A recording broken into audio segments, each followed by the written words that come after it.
What's going on, everybody? It's Glenn for the latest news. And if you're new here, make sure you like, share, comment, subscribe. We're going to get into AEW Dynamite this past Wednesday. I know I'm a little late, but it wasn't really much to cover. But Will Ospreay and MJF had a 1 hour great match. I'm not going to lie. It was a very long match. I'm not going to complain about how long it was because it was a great match. Man, that them guys that was a pay-per-view level match they had on Dynamite. I'm surprised they didn't save it for a pay-per-view, but I'm hearing that MJF and Will Ospreay may have a rematch somewhere down the line, probably at All In. Um, Mariah Mays came out as Tony Storm. She ain't had much to say. She's proud of what she did. Tony Schiavone, man, he violated though. Hopefully he don't receive too much backlash behind it, but I could understand in today's time. Yeah, so we live in a soft society in today's time, so I don't think he will receive too much backlash behind it. But then again, who's to say? Because that was really like harsh in today's time. Back in the '90s, mid '90s, early 2000s, he would have got away with that without a problem, without a scratch. But I ain't no telling what he gonna get behind that. But overall, AEW Dynamite, Will Ospreay and MJF tore the house down, and Okada and Swerve Strickland had a great match as well. I mean, like I said, it wasn't really much to cover on the show, and then Sasha Banks had a match. I forgot what she fought, but she came out on top as we expected. But yeah, Okada and Swerve Strickland had a great match as well. But like I said, it wasn't really much matches because pretty much MJF and Will Ospreay match was an hour long, which was a well worth hour long match. Them guys went all out. MJF came out on top. He's the international champion now. I don't know how they going with that. Maybe they I'm hearing they may have Will Ospreay win the world title at some point down the line. Maybe they setting up for him to win that. But as far as Swerve Strickland, I don't know, because now you got Adam Hangman Page back in the fold, and those guys at the end of the night was almost about to exchange blows. You know, the Young Bucks interfered in that match. It wasn't really a finish between Okada and Swerve Strickland because the Young Bucks came out and intervened. Then we also got the return of Darby Allin, the lunatic, the man that put his body on the line on any given night. That man just don't give a pluck, man. Or Darby Allin, he will put his body on the line on any given night, and no matter what it is. So we saw the return of him. Like I said, it wasn't really much to cover. Overall, the show was good. It was a good show. They got stories picking up. I'm proud to say that. You know, a little slow start, but we getting somewhere now with AEW. The wrestling's always top tier A1. The guys they do crazy moves on each other, man. I be concerned, like damn, like hopefully they ain't injured behind that, you know. But the guys make sure they I guess they make sure everybody's safe, of course. But overall, yeah, AEW is getting somewhere, man. Then we got the Danny Garcia situation on when he's going to return, and possibly face MJF for the international championship. I'm hearing that he may end up dropping it to Danny Garcia. I don't know how. I don't know.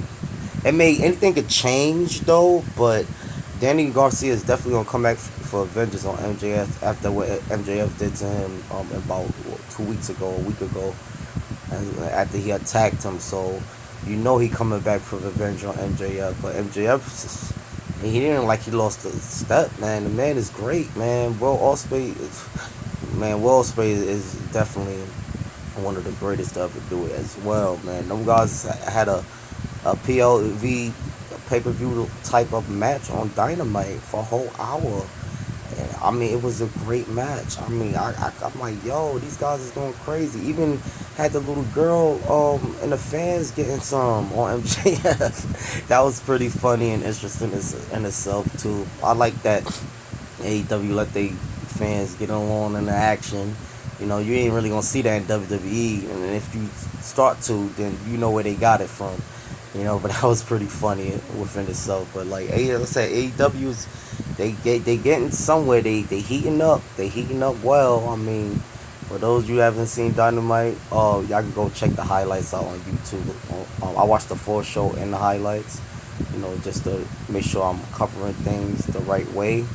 But like I said, AEW is setting up well for I believe their next pay-per-view is All In, which is August 25th. All In London. Yeah, that's definitely going to be something to look forward for, because we all know of AEW always deliver on their pay-per-views without a doubt. They always deliver on pay-per-views. Like I said, they heating up. They getting somewhere now. As far as story, they just got to keep this thing going for the weeks on, until All In London.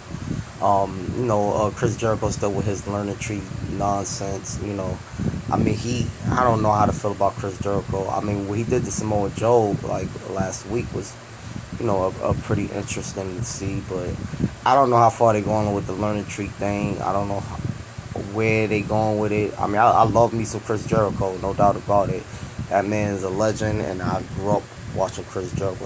And to see him still going in this day and time, as me being damn near 35 years old, is amazing. I thought it's amazing to see. So we got to give Chris Jericho his flowers while he's here, because it's not going to be another Chris Jericho, man. The man is in his own league, in his own right.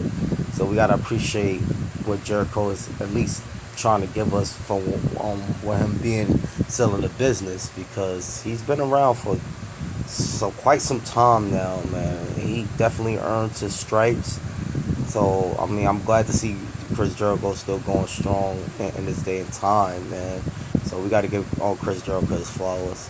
But overall, AEW Dynamite, like I said, wasn't really much to cover. Because MJF and Will Ospreay had that great hour match, and it just took over the whole show pretty much. But it was worth it. It was a pay per view level match.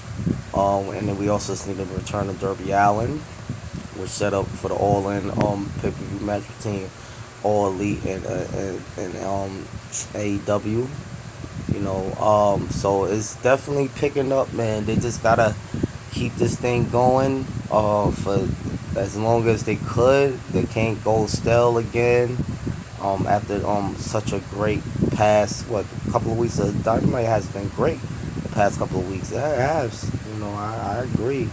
The past 2 to 3 weeks been a decent show. Minus the past few months ago, which was trash, but they getting somewhere now. We got to give credit where credit's due. And we all know on their pay-per-views, they always deliver on pay-per-views. They definitely always deliver there. That's not without a question. It's just the weekly shows that is the problem. But now that they starting to pick up the intensity a little bit, we starting to see where it's going now. So shout out to AEW for picking things up a little bit with their talent. Like I said, Will Ospreay and MJF, that was a pay-per-view level match they had on Dynamite. MJF came out on top. Circling Okada didn't really end too much finish. Also, breaking news, Bobby Lashley MVP has been released from WWE, and also Tamina. I thought Tamina been released, but this whole Bobby Lashley and MVP thing was a shocker. I ain't gonna lie.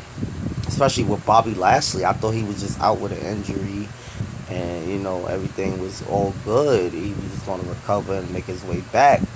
But it seems like his contract is about to expire, and WWE is.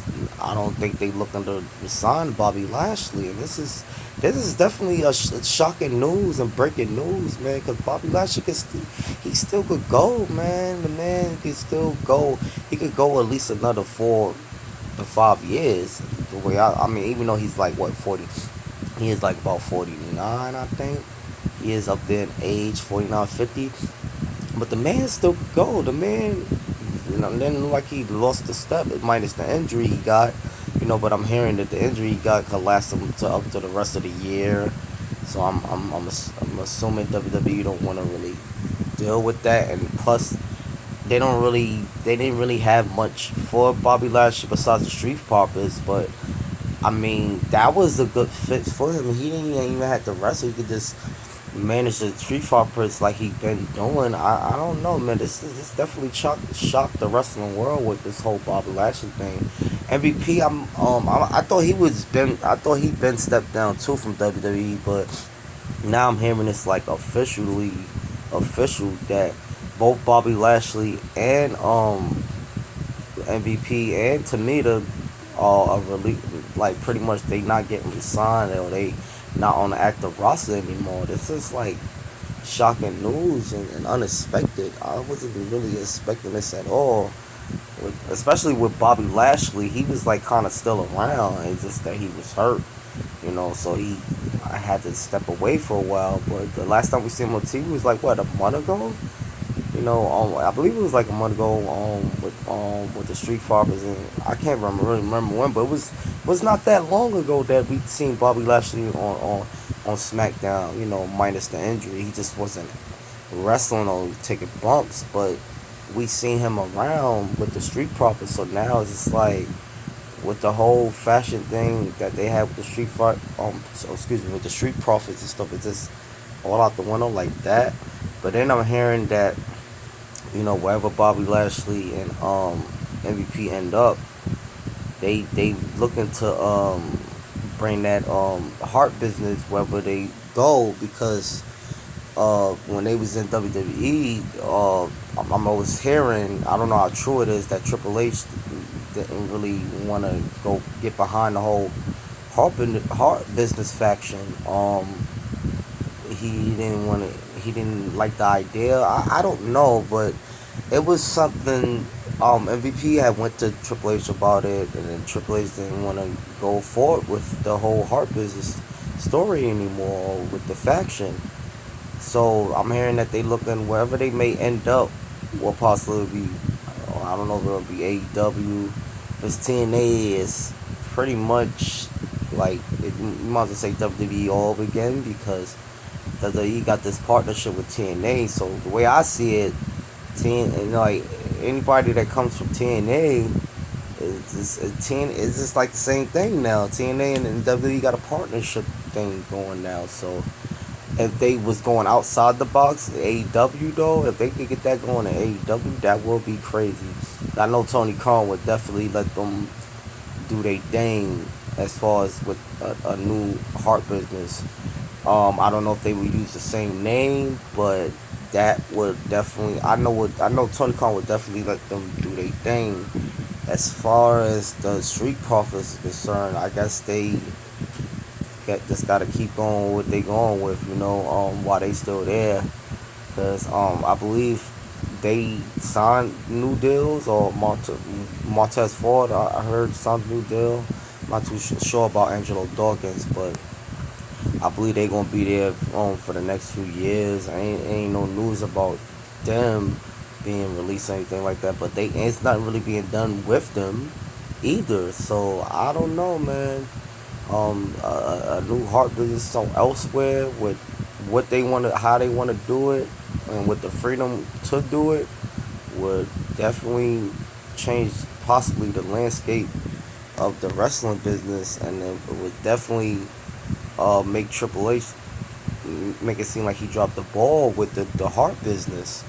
But yeah, man, this is some shocking news to hear about Bobby Lashley being possibly being released because I'm hearing his contract about to expire. It's no official real release on his date yet, but like I said, he wasn't on the active roster anymore, so I don't know that yet. I guess that answers the questions right there as far as like Bobby Lashley being on the roster, man, MVP and Tamina. But yeah, you guys let me know what y'all think about all this, man. How y'all feel like this is gonna go about? You feel like the heart business is going to start fresh somewhere else, and we think it succeed? You guys let me know what y'all thought about all this, man. Like, share, comment, subscribe.